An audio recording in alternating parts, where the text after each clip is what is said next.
दिवस बोंबल बोंबल बोंबलतोय. सगळी भाषणं तुम्ही पाहिली असतील, ऐकली असतील, मुलाखती पाहिल्या असतील. अजून काय वेगळं काय रे बाबा? बस ना, खाली बस. हो कळलं मला. काय झालं? काय लिहिलंयस? बरं बरं ठीक आहे, बस. अरे चिकटलायस का त्याला? बस ना आता. हां बस बस, मागे जाऊन बस.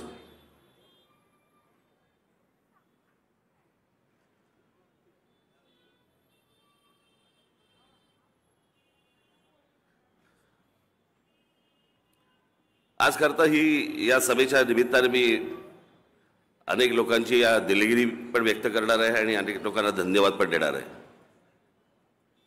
मी खास करून आपल्या महाराष्ट्रामधल्या मराठी टेलिव्हिजन चॅनलचे मी आभार मानेन की त्यांनी माझी भाषणं ही लोकांपर्यंत घराघरापर्यंत पोहोचवली. त्याबद्दल मी त्यांचा आभारी आहे. तसंच जी मराठी वर्तमानपत्र आहे त्याच्यामध्ये त्यांनी यावेळेला बऱ्यापैकी चांगलं सांभाळून घेतलं, त्याबद्दलही मी सर्वांचे मी आभार मानतो. परवा दिवशी मी भिवंडी ग्रामीण आणि कल्याण पश्चिम इथे मी सभेसाठी गेलो असताना जरा थोडीशी तब्येत बिघडली आणि मी दोन्ही ठिकाणी मी जरा सभा फार आवरत्या घेतल्या. आवरत्या नाही किंबहुना पहिल्या सभेत तर मला बोलताच नाही आलं, पण नंतर गोळीबिळी घेऊन जरा सगळं व्यवस्थित झालं. पण पहिल्या त्या 2 सभांना मला बोलता नसल्या आल्यामुळे तिथल्या माझ्या उमेदवारांची मी दिलगिरी व्यक्त करतो. ते विजयी झाल्यावरती मी त्यांच्याकडे निश्चित त्यांना भेटण्यासाठी आणि तिथल्या नागरिकांना भेटण्यासाठी मी जाईन, एवढं निश्चित.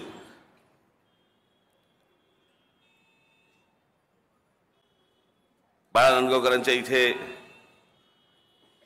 भारतीय जनता पक्ष आणि शिवसेना यांनी बाळाला जो पाठिंबा दिला आहे त्याबद्दल मी त्यांचे आभार मानतो. खरं तर हे आभार मला बऱ्याच मतदारसंघात मानता आले असते, पण जाऊ देत.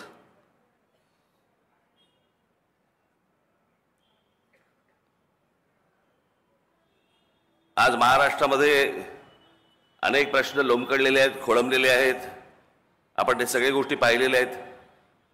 मी महाराष्ट्रभर आता अनेक ठिकाणी जाऊन आलो, अनेक लोकांना भेटलो, अनेक लोकांशी चर्चा केली, पत्रकारांशी भेटलो, पत्रकारांशी बोललो, आपल्या लोकांशी बोललो, इतर लोकांशी बोललो.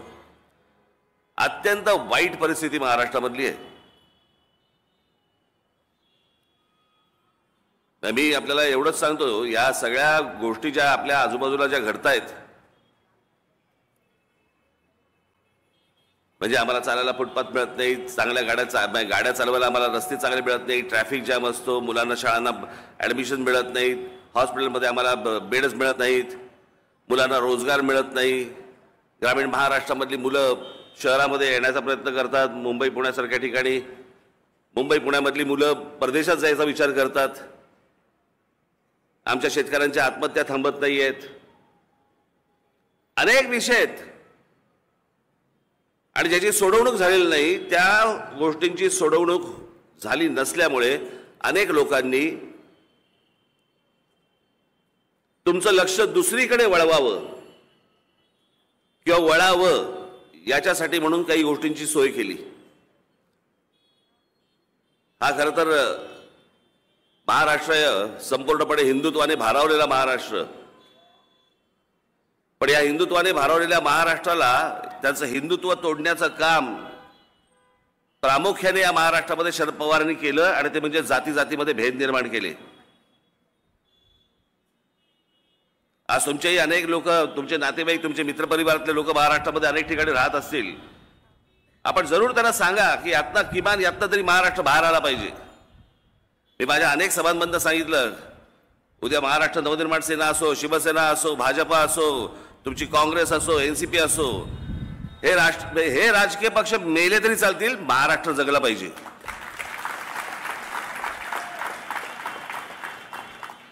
आणि ज्या प्रकारचा उत्तर प्रदेश, बिहारमध्ये ज्या प्रकारचं राजकारण चालतं तसं महाराष्ट्राचं होऊ नये.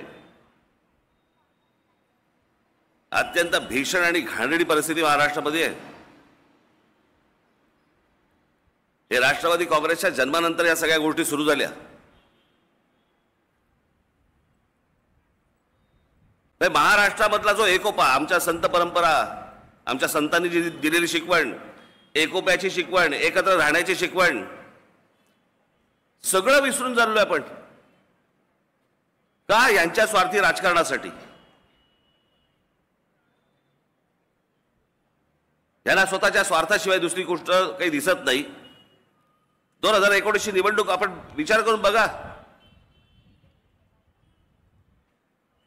या मुंबईमध्ये असू देत किंवा या शिवडी मतदारसंघामध्ये आपण घेऊया. या शिवडी मतदारसंघामध्ये आहे, मागच्या वेळेला शिवसेना भारतीय जनता पक्षाला लोकांनी मतदान केलं आणि शिवसेना भारतीय जनता पक्षाला मतदान केल्यानंतर निकाल ज्या वेळेला लागले त्यावेळेला शिवसेना उठली आणि ज्यांच्या विरोधात निवडणुका लढवल्या त्यांच्याबरोबर जाऊन बसली फक्त मुख्यमंत्रीपदाची गळ्यात माळ घालण्यासाठी. तुम्हाला कोणाला विचारलं होतं? तुम्हाला कोणाला सांगितलं होतं? तुम्हाला तुमच्या मताचा हा अपमान नाही वाटत? काँग्रेस राष्ट्रवादी नको म्हणून तुम्ही युतीला मतदान केलं आणि त्याच्यानंतर निकालानंतर एक पक्ष त्यातला उठतो आणि ज्यांच्या विरोधात निवडणूक लढवली त्यांच्यावर जाऊन बसतो स्वतःच्या स्वार्थासाठी.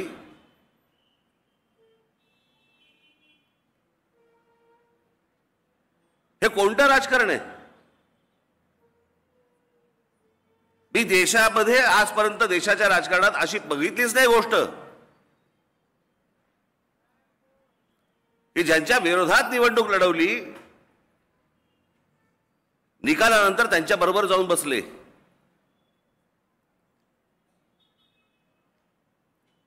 हे सगळं तुम्हाला ना, हे सगळ्या गोष्टी तुम्हाला विसरायला लावतायत. कशातनं? जातीतनं. म्हणून काल परवाकडे मी एक उदाहरण दिलं की छत्रपती शिवाजी महाराज गेल्यानंतर, त्यांचं निधन झाल्यानंतर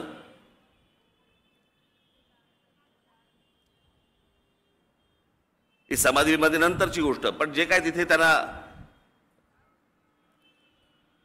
त्यांच्या अंत्यविधीकडे झाले त्या जागेवरती बऱ्याच वर्षानंतर तिथे पहिल्यांदा जर कोण गेलं असेल तिथे तर ते आमचे ज्योतिबा फुले गेले महाराजांच्या समाधीच्या इथे. आणि त्यांनी पाहिलं की तिकडे काहीतरी सगळी अशी उद्ध्वस्त झालेली गोष्ट होती. अनेक लोक गेले असतील. आपल्याकडे काय मूर्खांचा बाजार आज नाही तेव्हा पण असेल. आणि ती उद्ध्वस्त केली कशासाठी? की त्या समाधीमध्ये काहीतरी लपवलं असेल, सोन्याच्या मोहरा असतील, हिरे माणके असतील, काहीतरी डोक्यामध्ये, त्याच्यामुळे ती उद्ध्वस्त केली. पण ती गोष्ट बघायला कोण गेलं पहिलं? आमचे ज्योतिराव फुले. ज्योतिराव फुल्यांनी तिथे शपथ घेतली की मी इथे एवढंच फक्त सांगतो की तुमच्या विचारांचा मी प्रचार करीन. 18 पगड जातींना एकत्र घेऊन ज्या माणसाने स्वराज्याची स्थापना केली तिथे जाऊन ज्योतिराव फुलेंनी ही शपथ घेतली की तुमच्या विचारांचा प्रचार करीन. त्यानंतर कोण गेलं तिथे? त्यानंतर लोकमान्य बाळ गंगाधर टिळक गेले. त्यांनी ती सगळी परिस्थिती आणि अवस्था बघितली आणि त्यांनी तिकडे निश्चय केला की महाराजांची इथे समाधी बांधली पाहिजे. म्हणून महाराष्ट्रभर त्यांनी फतवाच काढला आणि महाराष्ट्रातल्या अनेक वेगवेगळ्या जातीतल्या लोकांनी तिथे पैसे दिले. अनेक वेगवेगळे लोक होते आणि त्या सगळ्या पैशांमधनं आज तुम्ही जे रायगडावरती महाराजांची समाधी बघताय ती बांधली गेली.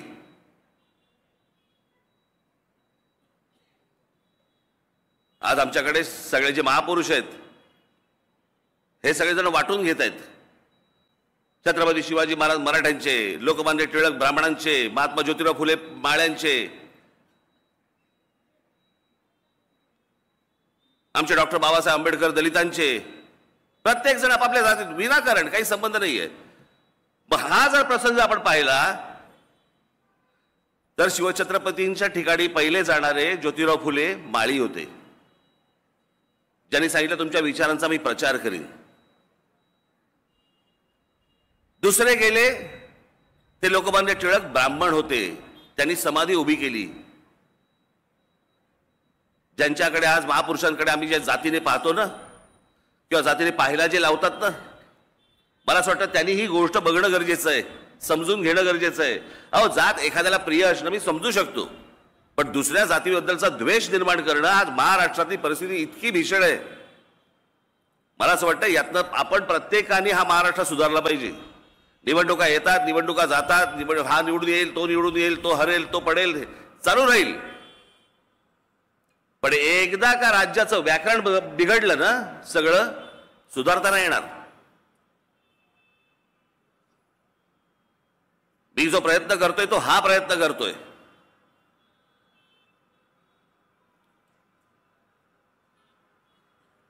आज या महाराष्ट्रामधल्या मी मशिनींवरचे भोंगे खाली आणायला सांगितले, आले पण खाली.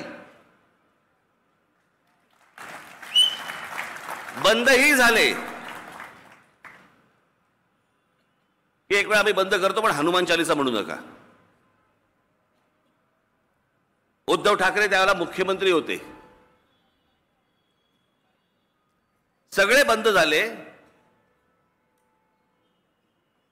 17,000 माझ्या महाराष्ट्र सैनिकांवरती त्या सरकारने केसेस टाकल्या. का? कारण हनुमान चालीसा म्हणणार होते. म्हणजे संरक्षण कोणाला? मशिनींवरच्या लाऊडस्पीकरना. मागे एकदा कधी अनेकदा माननीय बाळासाहेबांनी शिवतीर्थावरनं का अनेक सभांबंद सांगितलं होतं की या मशिनींवरचे भोंगे खाली आले पाहिजेत. जर ती गोष्ट जर समजा राज ठाकरे करत असेल तर उद्धव ठाकरे आडवा येतोच कसा?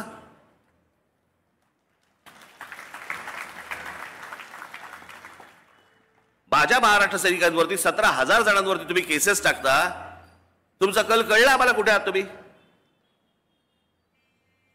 ही काँग्रेस जे स्वातंत्र्यवीर सावरकरांचा, हे राहुल गांधी अक्कल पण नाही त्याला. स्वातंत्र्यवीर सावरकरांचा अपमान करते. त्या दिवशी आमच्या त्या काय आपल्या खासदार वर्षाताई गायकवाड व्यासपीठावरती वर्षाताई गायकवाड त्या राहुल गांधींना शिवछत्रपतींची प्रतिमा देत होत्या. ती प्रतिमा त्यांनी घेतली, अशी बघितली, प्रतिमेकडे बघितलं आणि दुर्लक्ष केलं, दुसरीकडे तोंड फिरवलं. महाराजांची प्रतिमा देखील हातामध्ये घ्यायला जो माणूस ज्याला लाज वाटते त्यांच्याबरोबर जाऊन हे बसलेत. आणि का बसले होते? स्वतःचा स्वार्थ. बस मला मुख्यमंत्री करा. एका माणसाने सगळे अख्खी पक्षाची वाट लावली. अनेक लोक निघून गेले. त्या लोकांना हे म्हणतात गद्दार आहेत. अरे गद्दार तर घरात तिथे बसलाय ज्यांनी पक्षाशी गद्दारी केली.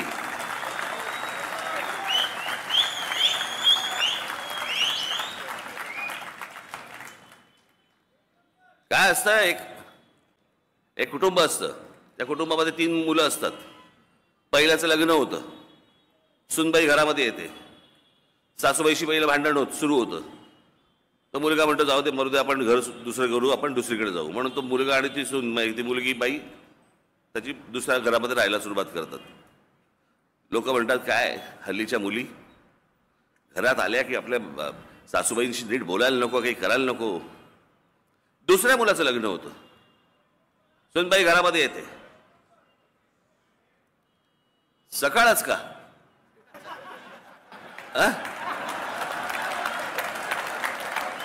बसा, शांत बसा. मी रविवार असता तरी मी समजू शकलो असतो. सोमवारी पण दुकानदार आहे का बंद करून आलेला गुमास्ता? बस.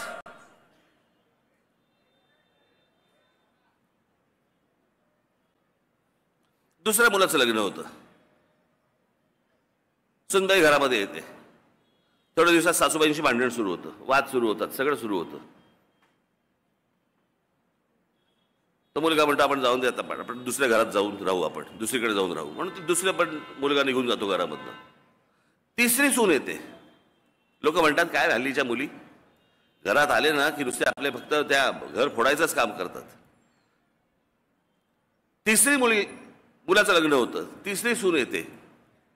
तिसरी सून आल्यावरती परत सासूशी भांडण सुरू होतं. तिसरा मुलगा म्हणतो मला आता घर सोडून जायचं. मी तिसरा मुलगाही घर सोडून जातो. तेव्हा लोक बोलायला लागतात काहीतरी सासूत प्रॉब्लेम आहे. कळलं का? तसं ही जी शिवसेनेची सासू बसली आहे ना आतमध्ये, तिथे तिचा प्रॉब्लेम आहे.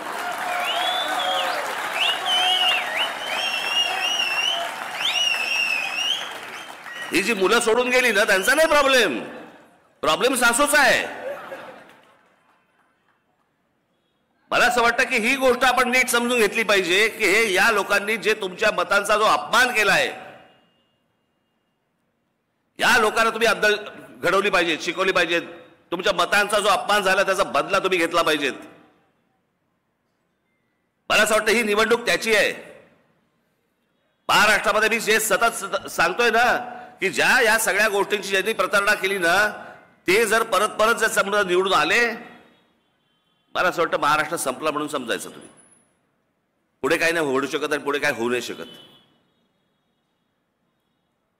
आज मी तुमच्याकडे आलोय तो फक्त एवढ्यासाठीच आलोय, जे 2019 पासून या महाराष्ट्रामध्ये घडलंय ते विसरू नका. या सगळ्या गोष्टीला, सगळ्या अख्ख्या जे काही सगळं घडलंय या सगळ्या गोष्टीला कारणीभूत फक्त एक माणूस आहे, एक माणूस, त्याचं नाव उद्धव ठाकरे. एक माणूस, दुसरं कोण नाही. तिथून सगळी सुरुवात झाली.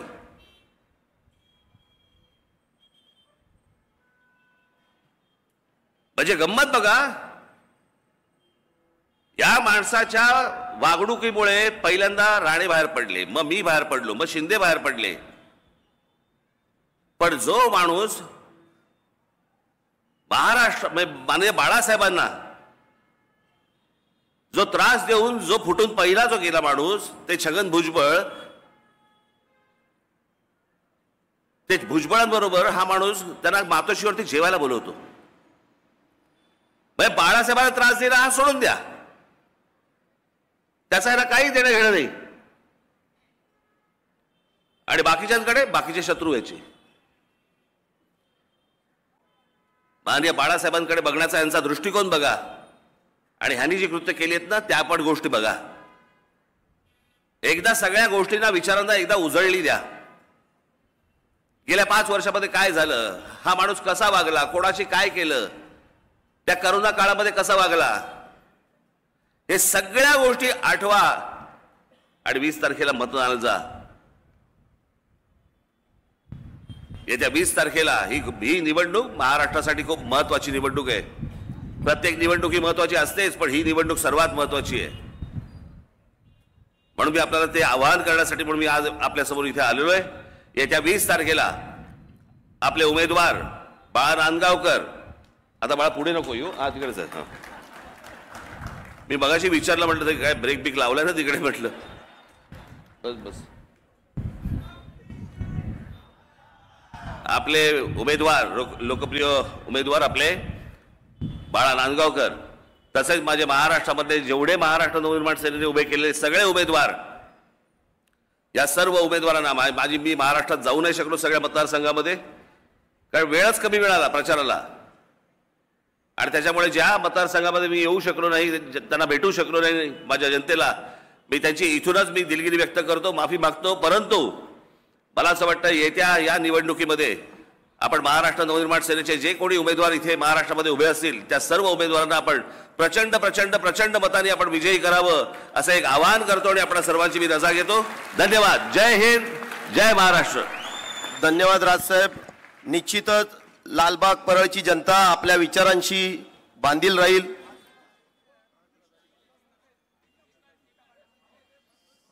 यानंतर या ठिकाणी राष्ट्रगीत घेऊन आपण ही सभा या ठिकाणी समाप्त करू. सर्वांनी एकसाथ राष्ट्रगीतासाठी उभे राहायचंय.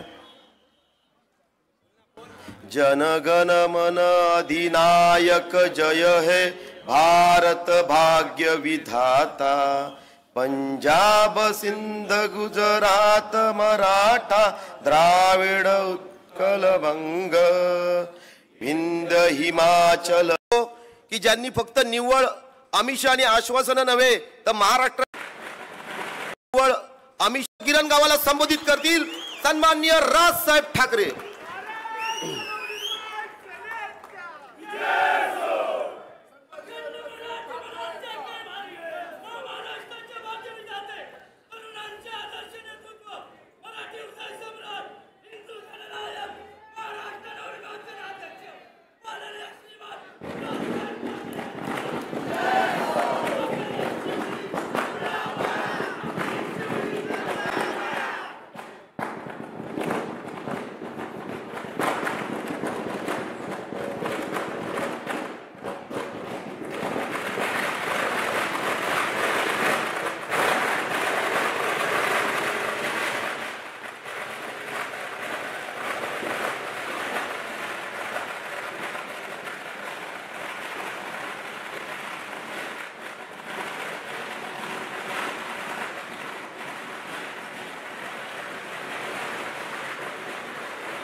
अजून कोण आहेत? आत्ताच बोंबलून घ्या, नंतर भाषण सुरू झाल्यावरती नको.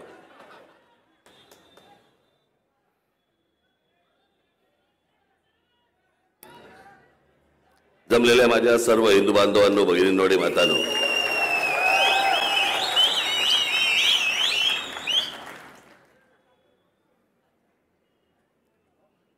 बाळाला व्हीलचेअरवरती भाषण करताना बघून मला जनता पक्षाचा काळ आठवला. त्याला जयप्रकाश नारायण असे बोलायचे.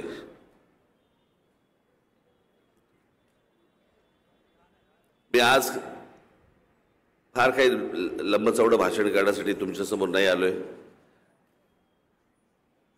मलाच आत्ता उन्हात बसून काय त्रास होत होता तो कळतं मला. तुमचं पण काय होत असेल ते मला कळतंय. लवकर सोडीन शाळा.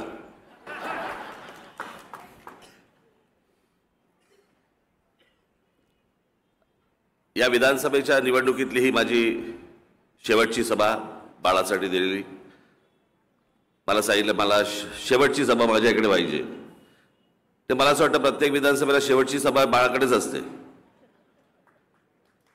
येत्या 20 तारखेला रेल्वे इंजिन या निशाणीवरती बटण दाबून 2 नंबरवरती असलेल्या बाळा नांदगावकरांना 1 नंबरवरती आणण्याची जबाबदारी मी तुमच्यावर सोपवतोय.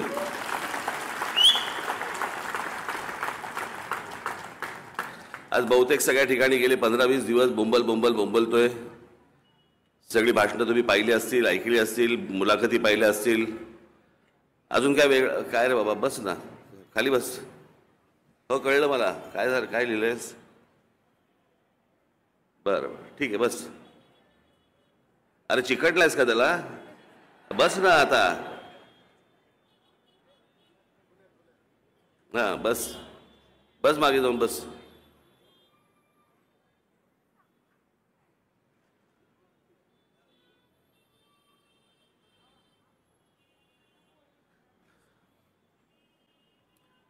आज करता ही या सभेच्या निमित्ताने मी अनेक लोकांची या दिलगिरी पण व्यक्त करणार आहे आणि अनेक लोकांना धन्यवाद पण देणार आहे.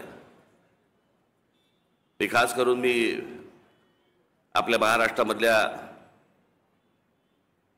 मराठी टेलिव्हिजन चॅनलचे मी आभार मानेन की त्यांनी माझी भाषणं ही लोकांपर्यंत घराघरापर्यंत पोहोचवली. त्याबद्दल मी त्यांचा आभारी आहे. तसंच जी मराठी वर्तमानपत्र आहे त्याच्यामध्ये त्यांनी यावेळेला बऱ्यापैकी चांगलं सांभाळून घेतलं. त्याबद्दलही मी सर्वांचे मी आभार मानतो. परवा दिवशी मी भिवंडी ग्रामीण आणि कल्याण पश्चिम इथे मी सभेसाठी गेलो असताना जरा थोडीशी तब्येत बिघडली आणि मी दोन्ही ठिकाणी मी जरा सभा फार आवरत्या घेतल्या. आवरत्या नाही किंबहुना पहिल्या सभेत मला बोलताच नाही आलं. पण नंतर गोळीबिळी घेऊन जरा सगळं व्यवस्थित झालं. पण पहिल्या त्या 2 सभांना मला बोलता नसल्या आल्यामुळे तिथल्या माझ्या उमेदवारांची मी दिलगिरी व्यक्त करतो. ते विजयी झाल्यावरती मी त्यांच्याकडे निश्चित त्यांना भेटण्यासाठी आणि तिथल्या नागरिकांना भेटण्यासाठी मी जाईन, एवढं निश्चित.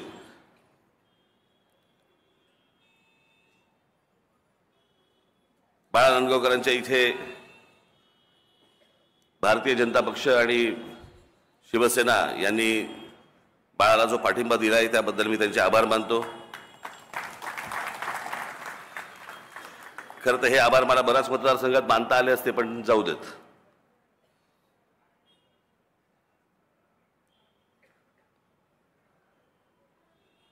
आज महाराष्ट्रामध्ये अनेक प्रश्न लोंबकळलेले आहेत, खोळंबलेले आहेत. आपण ते सगळे गोष्टी पाहिलेल्या आहेत.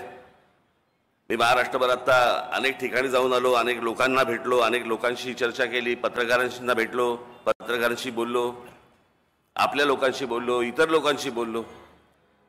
अत्यंत वाईट परिस्थिती महाराष्ट्रामधली आहे. मी आपल्याला एवढंच सांगतो, या सगळ्या गोष्टी ज्या आपल्या आजूबाजूला ज्या घडतायत, म्हणजे आम्हाला चालायला फुटपाथ मिळत नाही, चांगल्या गाड्या चालवायला आम्हाला रस्ते चांगले मिळत नाही, ट्रॅफिक जॅम असतो, मुलांना शाळांना ॲडमिशन मिळत नाहीत, हॉस्पिटलमध्ये आम्हाला बेड्स मिळत नाहीत, मुलांना रोजगार मिळत नाही. ग्रामीण महाराष्ट्रामधली मुलं शहरामध्ये येण्याचा प्रयत्न करतात, मुंबई पुण्यासारख्या ठिकाणी मुंबई पुण्यामधली मुलं परदेशात जायचा विचार करतात.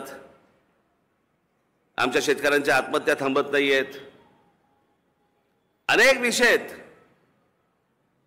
आणि ज्याची सोडवणूक झालेली नाही त्या गोष्टींची सोडवणूक झाली नसल्यामुळे अनेक लोकांनी तुमचं लक्ष दुसरीकडे वळवावं किंवा वळावं याच्यासाठी म्हणून काही गोष्टींची सोय केली. हा खरं तर महाराष्ट्र संपूर्णपणे हिंदुत्वाने भारावलेला महाराष्ट्र. पण या हिंदुत्वाने भारावलेल्या महाराष्ट्राला त्याचं हिंदुत्व तोडण्याचं काम प्रामुख्याने या महाराष्ट्रामध्ये शरद पवारांनी केलं आणि ते म्हणजे जाती जातीमध्ये भेद निर्माण केले. आज तुमचेही अनेक लोक, तुमचे नातेवाईक, तुमचे मित्रपरिवारातले लोक महाराष्ट्रामध्ये अनेक ठिकाणी राहत असतील. आपण जरूर त्यांना सांगा की आता किमान यातनं तरी महाराष्ट्र बाहेर आला पाहिजे. मी माझ्या अनेक सभांमधून सांगितलं, उद्या महाराष्ट्र नवनिर्माण सेना असो, शिवसेना असो, भाजपा असो, तुमची काँग्रेस असो, एनसीपी असो, हे राजकीय पक्ष मेले तरी चालतील, महाराष्ट्र जगला पाहिजे.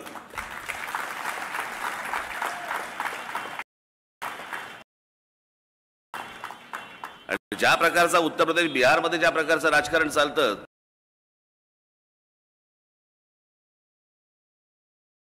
तसं महाराष्ट्राचं होऊ नये. अत्यंत भीषण आणि घाणेरडी परिस्थिती महाराष्ट्रामध्ये आहे. हे राष्ट्रवादी काँग्रेसच्या जन्मानंतर या सगळ्या गोष्टी सुरू झाल्या.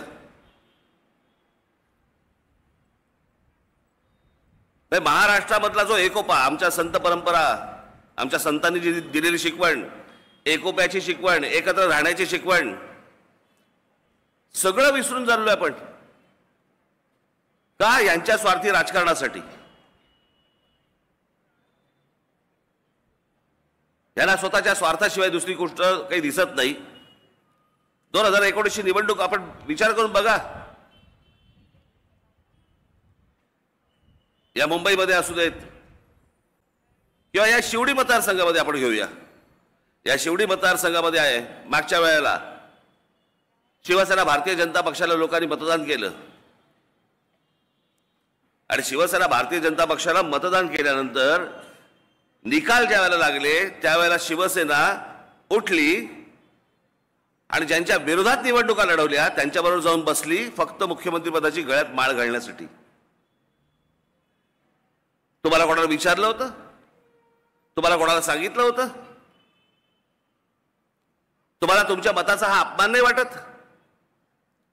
काँग्रेस राष्ट्रवादी नको म्हणून तुम्ही युतीला मतदान केलं आणि त्याच्यानंतर निकालानंतर एक पक्ष त्यातला उठतो आणि ज्यांच्या विरोधात निवडणूक लढवली त्यांच्यावर जाऊन बसतो स्वतःच्या स्वार्थासाठी.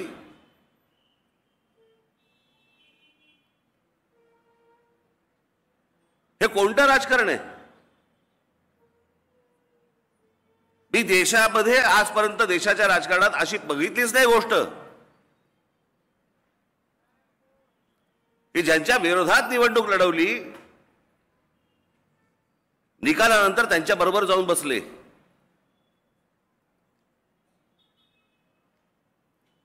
हे सगळं तुम्हाला ना, हे सगळ्या गोष्टी तुम्हाला विसरायला लावतायत. कशातनं? जातीतनं. म्हणून काल परवाकडे मी एक उदाहरण दिलं की छत्रपती शिवाजी महाराज गेल्यानंतर, त्यांचं निधन झाल्यानंतर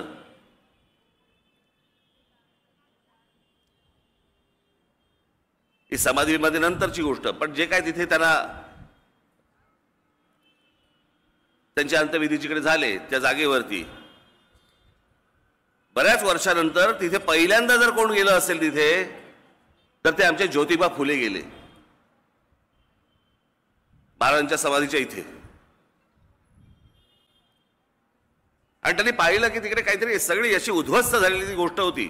अनेक लोक गेले असतील. आपल्याकडे काय मूर्खांचा बाजार आज नाही, तेव्हा पण असेल.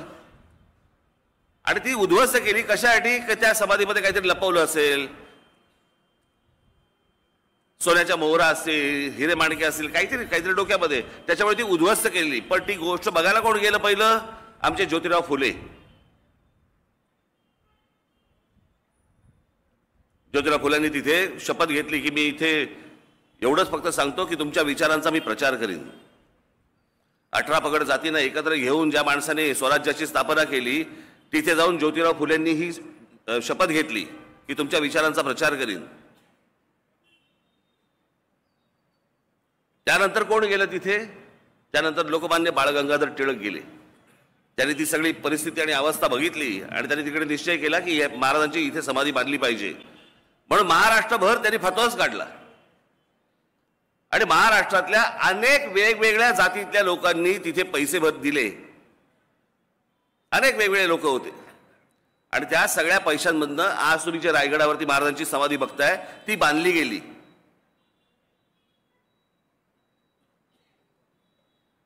आज आमच्याकडे सगळे जे महापुरुष आहेत हे सगळेजण वाटून घेत आहेत.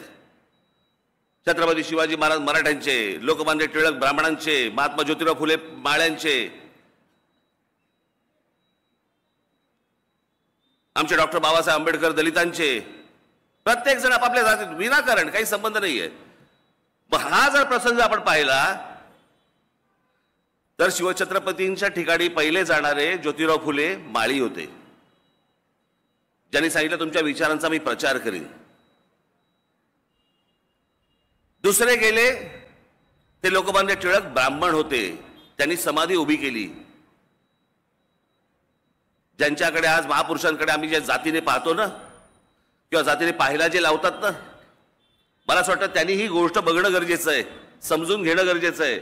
अहो, जात एखाद्याला प्रिय असणं मी समजू शकतो, पण दुसऱ्या जातीबद्दलचा द्वेष निर्माण करणं आज महाराष्ट्रातली परिस्थिती इतकी भीषण आहे. मला असं वाटतं यातनं आपण प्रत्येकाने हा महाराष्ट्र सुधारला पाहिजे. निवडणुका येतात, निवडणुका जातात, हा निवडून येईल, तो निवडून येईल, तो हरेल, तो पडेल, चालू राहील.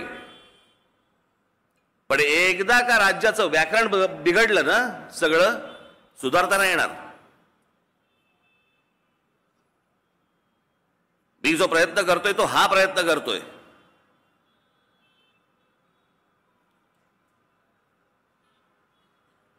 आज या महाराष्ट्रामधल्या मी मशिदींवरचे भोंगे खाली आणायला सांगितले, आले पण खाली. बंदही झाले की एक वेळा आम्ही बंद करतो पण हनुमान चालीसा म्हणू नका. उद्धव ठाकरे त्यावेळेला मुख्यमंत्री होते, सगळे बंद झाले. 17,000 माझ्या महाराष्ट्र सैनिकांवरती त्या सरकारने केसेस टाकल्या. का? कारण हनुमान चालीसा म्हणणार होते. म्हणजे संरक्षण कोणाला? मशिदींवरच्या लाऊडस्पीकरना. मागे एकदा कधी अनेकदा माननीय बाळासाहेबांनी शिवतीर्थावरनं का अनेक सभांबंद सांगितलं होतं की या मशिदींवरचे भोंगे खाली आले पाहिजेत. जर ती गोष्ट जर समजा राज ठाकरे करत असेल तर उद्धव ठाकरे आडवा येतोच कसा?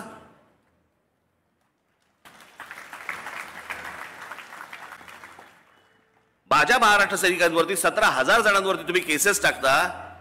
तुमचा कल कळला आम्हाला कुठे आहात तुम्ही? ही काँग्रेस जे स्वातंत्र्यवीर सावरकरांचा, हे राहुल गांधी अक्कल पण नाही त्याला.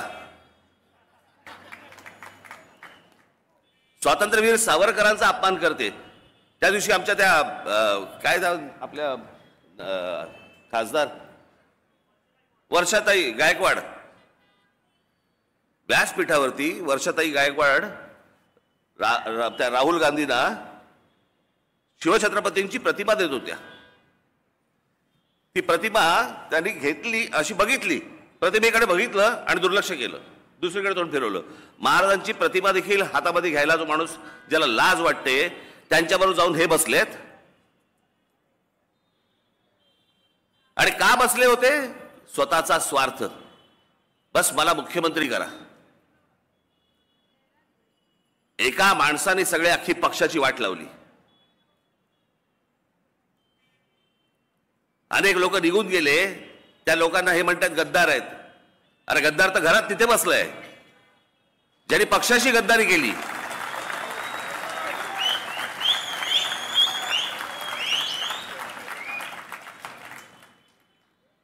काय असतं, एक कुटुंब असतं, त्या कुटुंबामध्ये 3 मुलं असतात.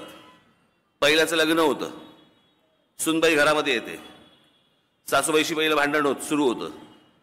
तो मुलगा म्हणतो जाऊ दे मरू दे, आपण घर दुसरं करू, आपण दुसरीकडे जाऊ. म्हणून तो मुलगा आणि ती सून ती मुलगी बाई त्याची दुसऱ्या घरामध्ये राहायला सुरुवात करतात.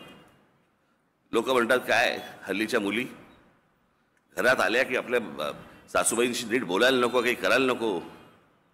दुसऱ्या मुलाचं लग्न होतं. सुनबाई घरामध्ये येते.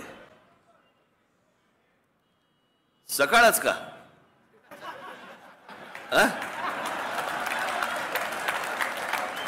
बसा शांत बसा.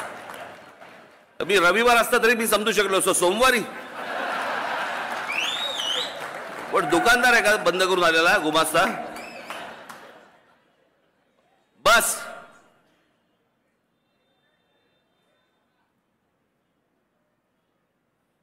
दुसऱ्या मुलाचं लग्न होतं. सुनबाई घरामध्ये येते. थोड्या दिवसात सासूबाईंशी भांडण सुरू होतं, वाद सुरू होतात, सगळं सुरू होतं. तो मुलगा म्हणतो आपण जाऊन दे आता, आपण दुसऱ्या घरात जाऊन राहू, आपण दुसरीकडे जाऊन राहू. म्हणून तो दुसऱ्या पण मुलगा निघून जातो घरामधनं. तिसरी सून येते. लोक म्हणतात काय हल्लीच्या मुली घरात आले ना की नुसते आपले फक्त त्या घर फोडायचंच काम करतात. तिसरी मुलाचं लग्न होतं. तिसरी सून येते. तिसरी सून आल्यावरती परत सासूशी भांडण सुरू होतं. तिसरा मुलगा म्हणतो मला आता घर सोडून जायचं, मी तिसरा मुलगाही घर सोडून जातो. तेव्हा लोक बोलायला लागतात काहीतरी सासूत प्रॉब्लेम आहे. कळलं का? तसं ही जी शिवसेनेची सासू बसली आहे ना आतमध्ये, तिथे तिचा प्रॉब्लेम आहे.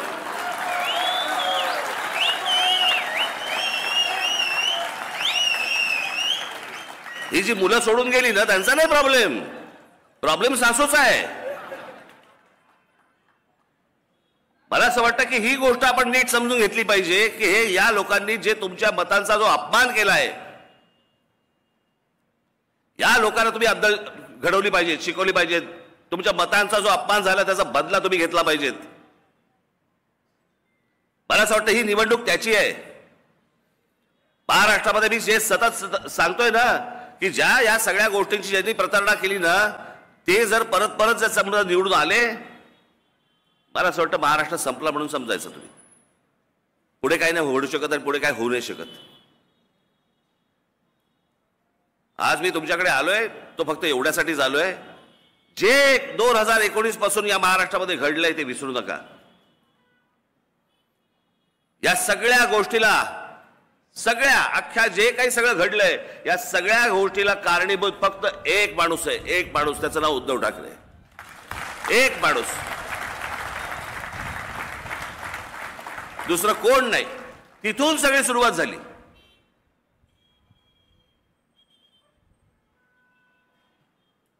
म्हणजे गंमत बघा, या माणसाच्या वागणुकीमुळे पहिल्यांदा राणे बाहेर पडले, मग मी बाहेर पडलो, मग शिंदे बाहेर पडले. पण जो माणूस महाराष्ट्र माननीय बाळासाहेबांना जो त्रास देऊन जो फुटून पहिला जो गेला माणूस ते छगन भुजबळ, ते भुजबळांबरोबर हा माणूस त्यांना मातोश्रीवरती जेवायला बोलवतो. बाळासाहेबांना त्रास दिला हा सोडून द्या, त्याचा ह्याला काही देणं घेणं नाही. आणि बाकीच्यांकडे बाकीचे शत्रू व्हायचे. माननीय बाळासाहेबांकडे बघण्याचा यांचा दृष्टिकोन बघा आणि ह्यांनी जी कृत्य केली आहेत ना त्या पण गोष्टी बघा. एकदा सगळ्या गोष्टींना विचारांना एकदा उजळली द्या. गेल्या 5 वर्षामध्ये काय झालं, हा माणूस कसा वागला, कोणाशी काय केलं, त्या करोना काळामध्ये कसा वागला, हे सगळ्या गोष्टी आठवा आणि 20 तारखेला मतदानाला जा. येत्या 20 तारखेला ही निवडणूक महाराष्ट्रासाठी खूप महत्वाची निवडणूक आहे. प्रत्येक निवडणूक ही महत्वाची असतेच, पण ही निवडणूक सर्वात महत्वाची आहे. म्हणून मी आपल्याला ते आवाहन करण्यासाठी म्हणून मी आज आपल्यासमोर इथे आलेलो आहे. येत्या 20 तारखेला आपले उमेदवार बाळा नांदगावकर, आता बाळा पुढे नको येऊ, हा तिकडेच आहे. मी मगाशी विचारलं, म्हटलं काय ब्रेक बिक लावलाय ना तिकडे, म्हटलं बस बस. आपले उमेदवार, लोकप्रिय उमेदवार आपले बाळा नांदगावकर, तसेच माझे महाराष्ट्रामध्ये जेवढे महाराष्ट्र नवनिर्माण सेनेने उभे केलेले सगळे उमेदवार या सर्व उमेदवारांना मी महाराष्ट्रात जाऊ नाही शकलो सगळ्या मतदारसंघामध्ये, कारण वेळच कमी मिळाला प्रचाराला. आणि त्याच्यामुळे ज्या मतदारसंघामध्ये मी येऊ शकलो नाही, त्यांना भेटू शकलो नाही माझ्या जनतेला, मी त्यांची इथूनच मी दिलगिरी व्यक्त करतो, माफी मागतो. परंतु मला असं वाटतं येत्या या निवडणुकीमध्ये आपण महाराष्ट्र नवनिर्माण सेनेचे जे कोणी उमेदवार इथे महाराष्ट्रामध्ये उभे असतील त्या सर्व उमेदवारांना आपण प्रचंड प्रचंड प्रचंड मतांनी आपण विजयी करावं असं एक आवाहन करतो आणि आपल्या सर्वांची मी रजा घेतो. धन्यवाद. जय हिंद, जय महाराष्ट्र. धन्यवाद राज. अगर आपको हमारी ये वीडियो अच्छी लगी हो तो इस वीडियो को लाइक कीजिए, कमेंट कीजिए और हमारा चैनल सब्सक्राइब करना ना भूले.